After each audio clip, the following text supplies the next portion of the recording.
Hello, welcome, 7th grade. Today we'll be doing lesson 74, and this is going to be on like square root numbers. Oh, let me just go back to the page. What is that? Okay, so first thing, I'm going to be showing you some opposites. So like, let's go ahead and do this one. So like the opposite, just to like help you guys a little bit on the lesson, the opposite of negative is positive, right? So like if we have a -1, then the opposite is +1. Just gonna put a positive there. And the opposite of multiplication down here is division. So 5 times 5 is 25. Then the opposite would be 25 divided by 5 is 5. Okay, now this one is kind of new. So the opposite of this, so like x is any number. So like for instance, 4 squared is 16, the square root of 16, right? So then the square root of 16 is 4. So the squared, x squared, opposite is square root. So that's what we want to focus on today. The opposite of x squared is square root. And so, okay, I'm going to go ahead and give you guys an example real quick. So we're going to look at this example here. Let's say we have a grid that is, let me go ahead and it's 1, 2, 3 right there. And then we do a square that's this wide. And let's say we focus on this square. From here to here, right? And let's focus on this tiny square right here in the middle. So if we focus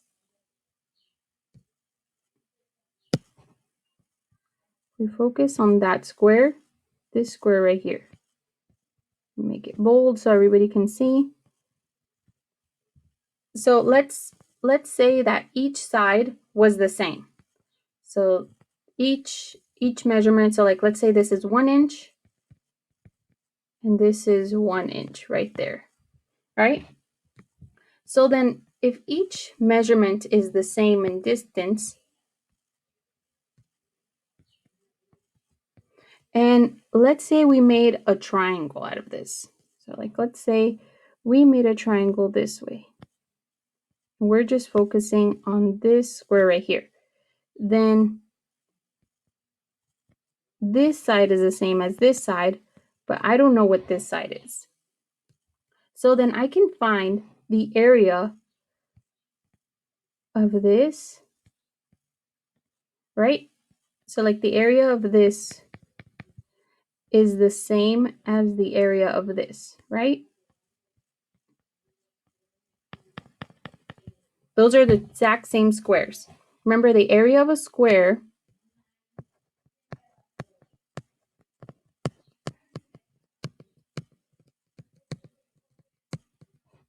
is, remember, these are all the same sides. The area of a square equals length times width. But since this side and this side is the same, it's the same thing as saying just side squared, right? Because since length times width, let's say this side is 2 inches and this is 2 inches. Now, you know what? I'm just going to say 1 inch each side. Say this is 1 inch, just like this one over here. 1 inch and 1 inch. So 1 times 1 is 1, right? Obviously. So 1 squared is obviously 1 because 1 squared is the same thing as saying 1 times 1. So s squared, this is of a square. This is the same thing, right? So length times width is the same thing as saying side squared. So I want to focus on what is the angle measurement of this. So like, let's say we made a square here. I want to find out that area of that square now. About this line right there. I want to find out that area of this squared. And I want to find out the area of this squared. Well, if I do that, then these two by law, these two squares, if I add them up, they should equal that. So what this means is that, okay, so you see how one square is just one, right? So I'm going to call this square A. That's the area of this. And I'm going to call this square, that area, B squared, right? Because if we're looking at this, then the area of this squared should be C squared, right? So the area of this squared, as we already proved it, is 1. So the area of A equals 1 inch squared. The area of B, right, because it's only 1 squared big, so it only takes up 1 square, 1 inch squared as well. So the area of C, instead of calling it C squared, I'm just going to call it B. So the area of C, I don't know what it is, but I can count how many spaces up it takes, right? So the area of A and B, it only takes up 1 square, right? But the area of C, it takes up, see, it's taking up half plus half plus half plus half. So if I add them all up, it's taking up 2 inches squared, right? Because it's taking up this half plus this half is 1. This half plus this half is 2 inches squared. So we can prove this by saying this isn't A plus B. A plus B is C, right? Because this is 1 plus 1 is equal to 2. So then this means this is proving the Pythagoras theorem. So we can prove this. Pythagoras theorem, which is Pythagoras theorem says that A squared plus B squared is equal to C squared. So we can prove this by what was A again? A was just 1 inch squared, and then B was also 1 inch. And this is C squared, which I don't know what C squared is. That's what I'm trying to find out. So 1 squared is 1 because it's like this. 1 squared is the same thing as saying as 1 times 1 again. So 1 times 1 is 1 plus 1 times 1 is 1. So this is 2 equals C squared. And remember, the opposite of squared is the square root. So C squared times the square root is just C. And this is square root of 2, which is what we got over here. Square root of 2. And that is how you do the Pythagoras theorem. Okay, so if we take a look at this problem over here, this is going to be, now we learned about roots. So that's just to help you. Let me mention something real quick. Okay, if I take,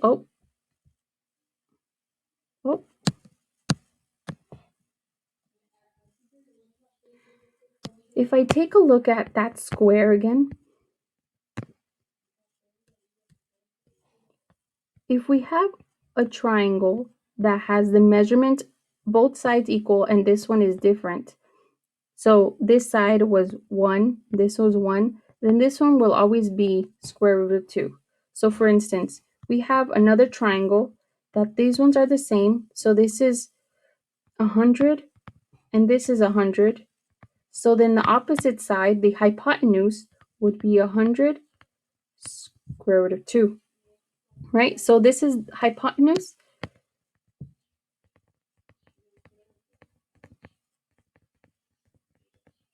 This is the longest side of a triangle.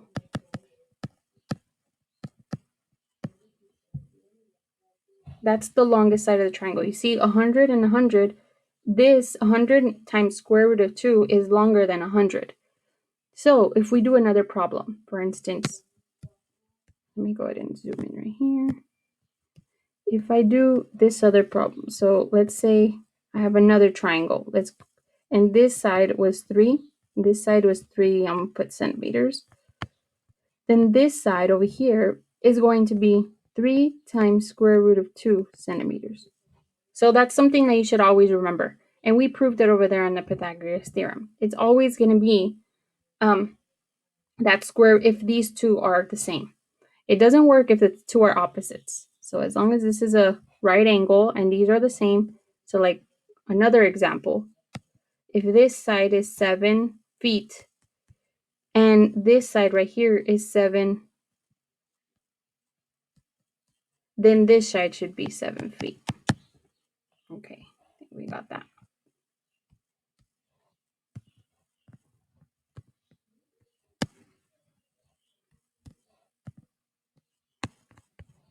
Like this, right there. Okay, let's go ahead and look at these problems now.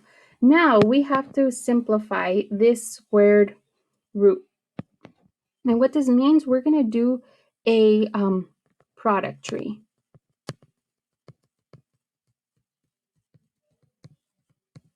Right? I want to find out what two numbers make up this. So like, let's say I do the square root of 216. Then I'm going to find out what two numbers equal 216. So what two numbers will you multiply them together and will equal 216? Okay, so if I put in the calculator, so I know it's, since this is an even number because it ends in a 6, so even numbers are numbers that end in 0, 2, 4, 6, and 8, right? Odd numbers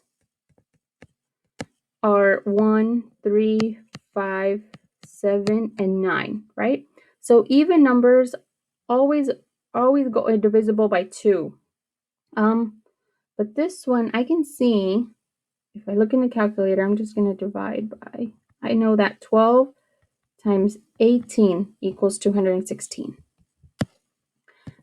Okay, so then 12 times 12, 3 times 4 is equal to 12.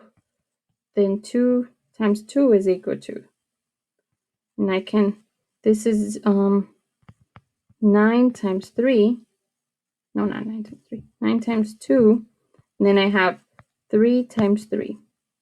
So the purpose of this is to break it all down until I can't divide no more. So 3, I can't divide this, it's only 3 times 1, right? And then 2 is only 2 times 1. So I want to get all the way to the prime numbers. But if we take a look at this, 4 and 9, those are squared numbers. Squared numbers are numbers that divide evenly into itself. So like 1 is a squared number because it is 1 times 1 will give you 1. 4 is a squared number because it's 2 times 2. You see how squared numbers are numbers that when you multiply by themselves, they'll give you that number. So 9 is also a squared number because 3 times 3. Then we have 16 because it's 4 times 4.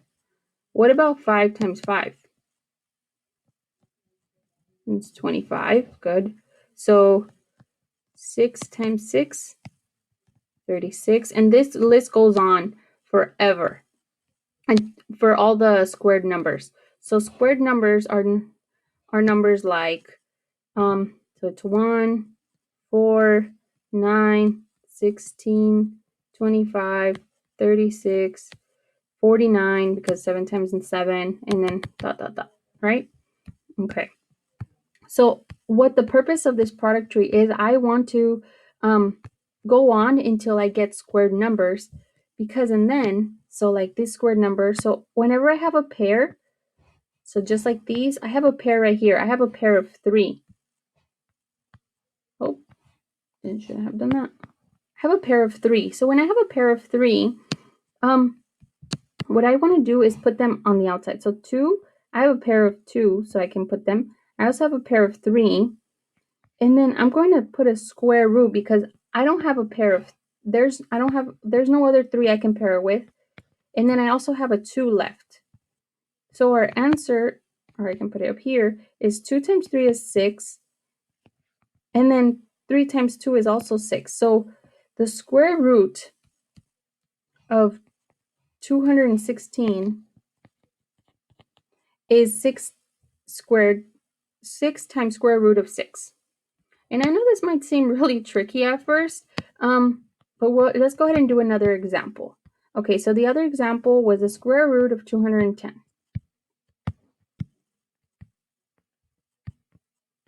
Okay, so the square root of 210.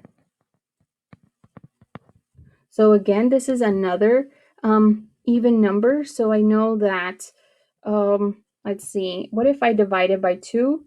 So 210 divided by 2, so 2 times 105. And I know this is, it divides into 5, so 5 times 21. Okay, well, 21 goes into the numbers. I can do 7 and 3, and that's it. Are there any pairs? I have a 2 left, a 5 left, a 7 left, and a 3 left. I can't do anything with those numbers because all of them are prime. So prime numbers, remember, prime numbers are numbers that only multiply to themselves. So like 2 is 1 times 2. You see, it's 1 times 2. And 3, that's a prime number because it's 1 times 3. 5 is also a prime number. There's no other number I can multiply it that'll give me that number. Times 7. So these are all prime numbers.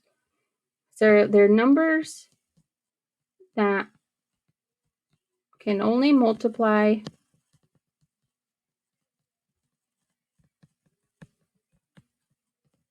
to itself and 1. Okay, so then the square root of 210, so the square root of 210 equals 210. Because I can't multiply it any longer. Okay, let's take a look at another example. Let me go ahead and zoom it in here. It says, instead of walking 200 yards from point A to point B, Arnold takes a shortcut across a field. How long is the shortcut? Okay, so this is our that is our image, or our field technically. So I'm gonna draw it bigger. So he has a field of this, and this is point. So he wants to cross from point A to point B. So this is 100 yards, and this is also 100 yards. So he wants to cross from here to here. Okay, so we have a triangle, right? We have a triangle from here. That's our triangle. So both sides of the triangles are the same, and our hypotenuse is the one that's longest, right? So remember what we learned about earlier is that when we have two sides that are the same, then the hypotenuse will be 100 square root of 2 yards. So he did actually take a shortcut, because if you go from here to here, that's only 102 yards. But if you go from here to here, if you go from here to here, you're crossing 100 yards plus 100 yards, which is 200 yards. Okay, so let's go to the second problem.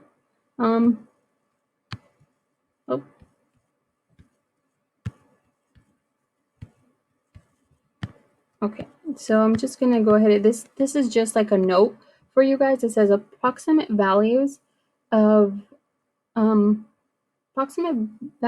square roots. So we have this square root of 2, which is a part. All these are numbers that you can't no longer go into, right? And so these are, so like it just tells you like the calculator version. So if you plug in square root into a calculator, then that is 1.41. So these numbers are in between. So this would be 1 and this would be 4, right? Because both of these numbers, square root of 1 is 1 and the square root of 4 is 2, right? So then this would be 2, the square root of 4 is 2. So then, I'm sorry, this was 4. Then 1 and 4. Then the square root of 2 would fall somewhere in here, would fall right in the middle of here. So it would be like right here, right? Because this is 1 and 2. This would be the square root of 2. The square root of 3 would be somewhere over here. If we keep drawing this line, then this would be 1, 2. This would be 3 because the square root of 9 is 3. Then 5 would be somewhere right here, square root of 5, right? And that's what it's just saying. So, and then since this is 3 right here, since this is 9 right here, then the square root of 10 would be right there because this is 3.16, right? That's what it's just saying. Okay, let's look at our last art. This is an example from your lesson practice. So the first example says, simplify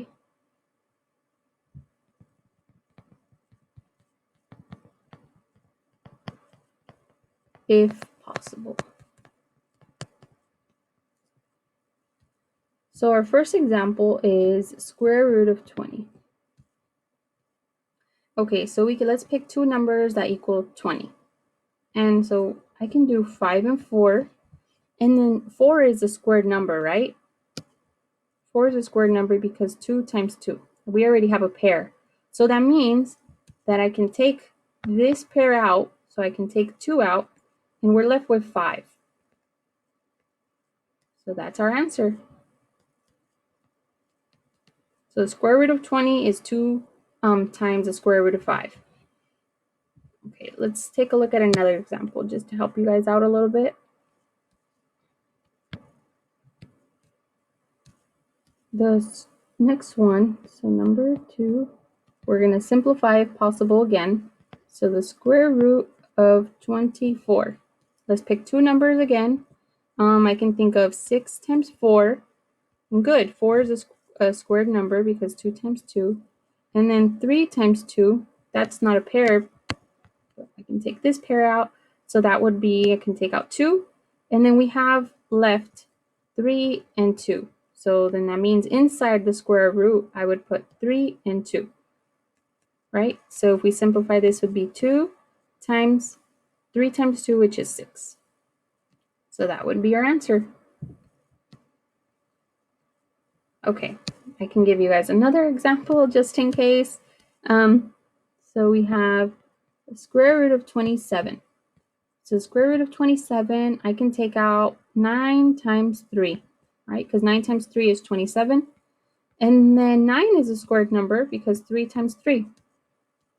Because this is a pair then, so I can take 3 out, and then I have one pair left. So inside the squared, I would put 3. So then this would be our answer. I can just erase this. If you want me to do another problem, just in case, I feel like some of you might be a little bit confused. What about square root of 100? So 100, I can do 10 times 10. And that's already a pair. Well, I guess we can reduce this further if you want, but I mean, no, that's not a problem. Yeah, 100, we already have a pair here. We have this pair and this pair. So that's already, so the square root of 100 is 10. That's it. Let's go ahead and do another problem. So what about the square root of 50? So we have 5 times 10. And then I can do 5 times 2. Oh, and I see I have a 5 and a 5 here, so that's a pair. So I would put down the outside, and then I have one left. So the 2 I would put inside. And that is our solution. Okay, go ahead and you guys can do the lesson practice and the written practice of your lesson 74. Let me know if you need help on Zoom or on Class Dojo, or just call me. Thank you.